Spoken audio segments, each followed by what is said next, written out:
Good day, everybody. This is Doug, the Modeling Hermit, coming back at you from the Hermit's Den, also known as my workbench. A few days ago, I put up a video that was actually supposed to have been very positive and a positive direction in my life.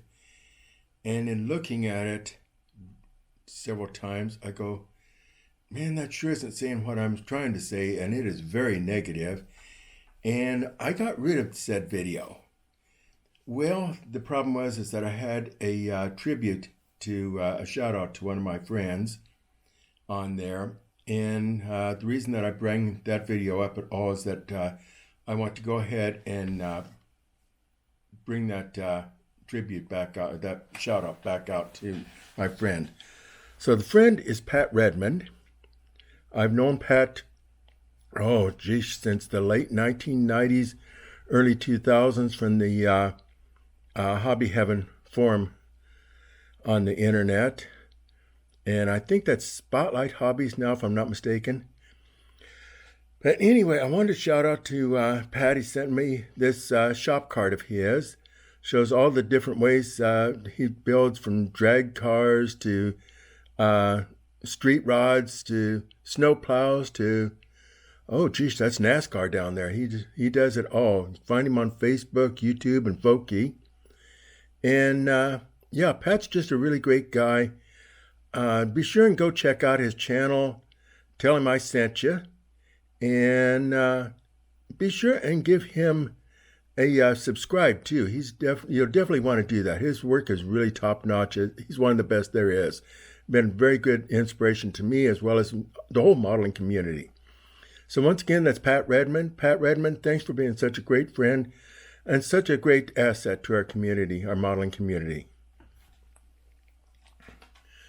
I want to touch on some of the things that I'm working on right now. This is the fall season, so it's craft show season.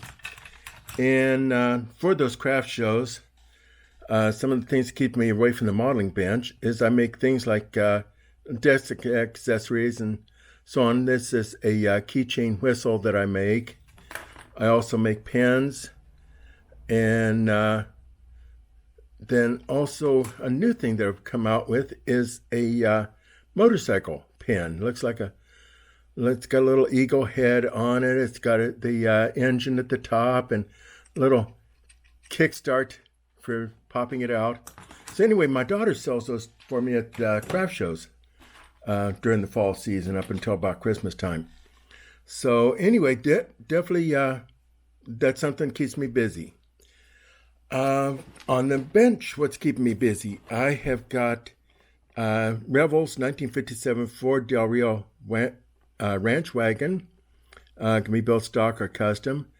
I'm probably going to be building that as as would have been seen in the late 1960s or early 70s, as, just kind of a mild rod. And we always got teased back then when we had station wagons, but they were cool. I still love them. And the next project online is AMT 62 Chevrolet Bel Air 409. This will be built as a dirt track stock car. And I've got parts on order for it yet, different tires for it, and the racing seat, a few things like that I don't have on hand. So anyway, that's going to be built as a dirt track stock car. Now, when you have a dirt track stock car, you got to get it to the track, right?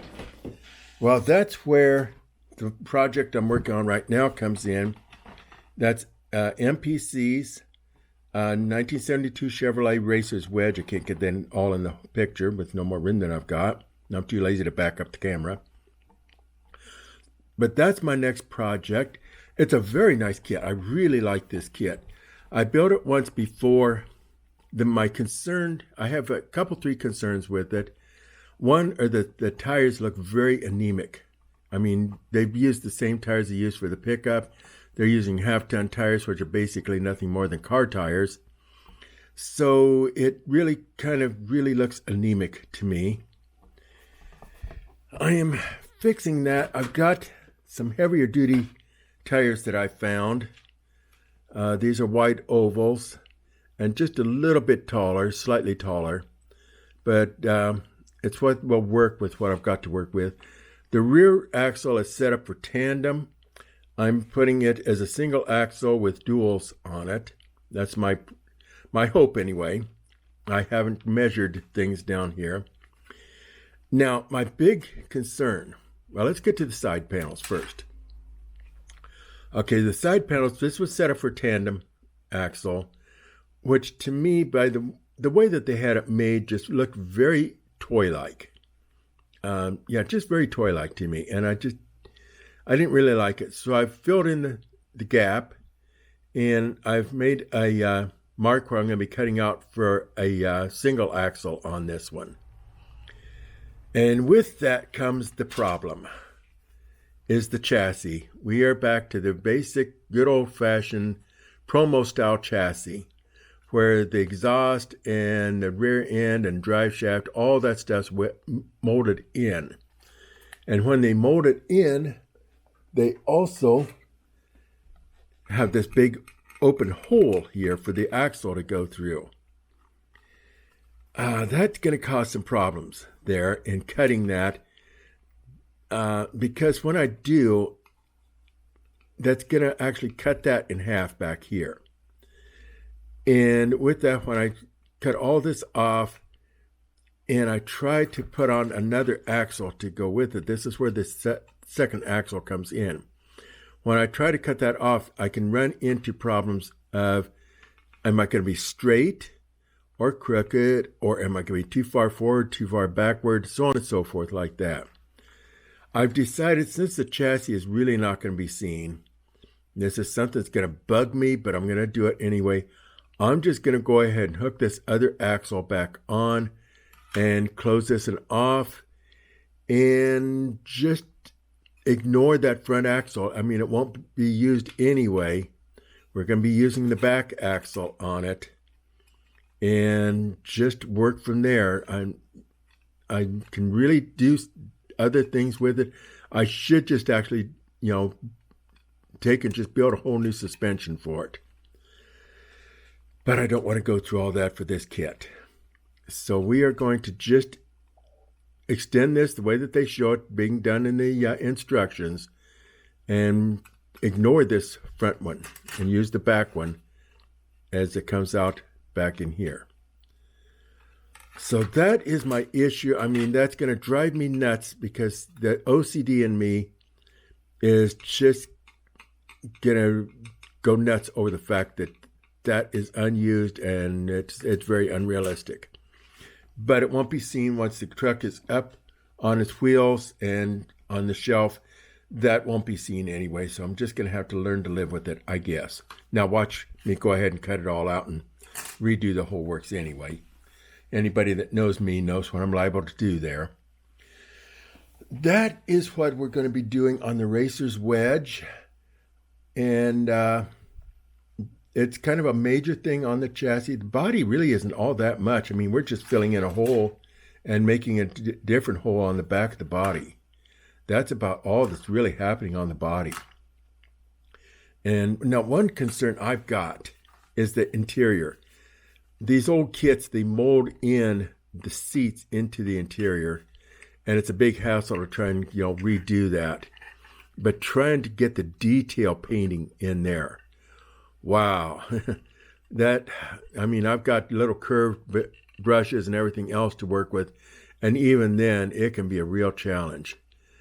But we will meet it. I mean, being modelers, one of the things we have to do is we have to learn how to adjust around things like that.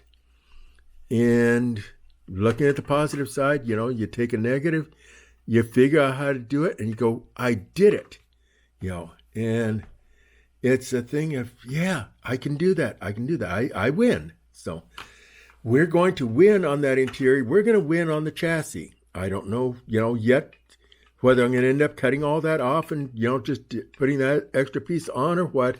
But whatever, we will win. We will get it, and it will sit on there right, and it will look right, whatever happens there. So that is where the modeling hermit has gotten to so far, and what he has got plans on for the future, the near future, I've also been collecting parts for a lowrider that I'm going to be building. I'm deciding which. I'm thinking either the 66 Impala or the 76 Caprice. I'm kind of leaning towards the Caprice at the moment, but I've never done the 66 as a lowrider. So so we're not sure on that one what direction we're going to go, but there's a lowrider in the future, so be sure and watch for that. That's going to be probably a month or two down the road. Who knows? So this is the Modeling Hermit saying be sure and like and subscribe, and be sure and tell your friends about the Modeling Hermit here and all that we're doing on this channel. And right now, the Modeling Hermit, I'm off the air and I am gone.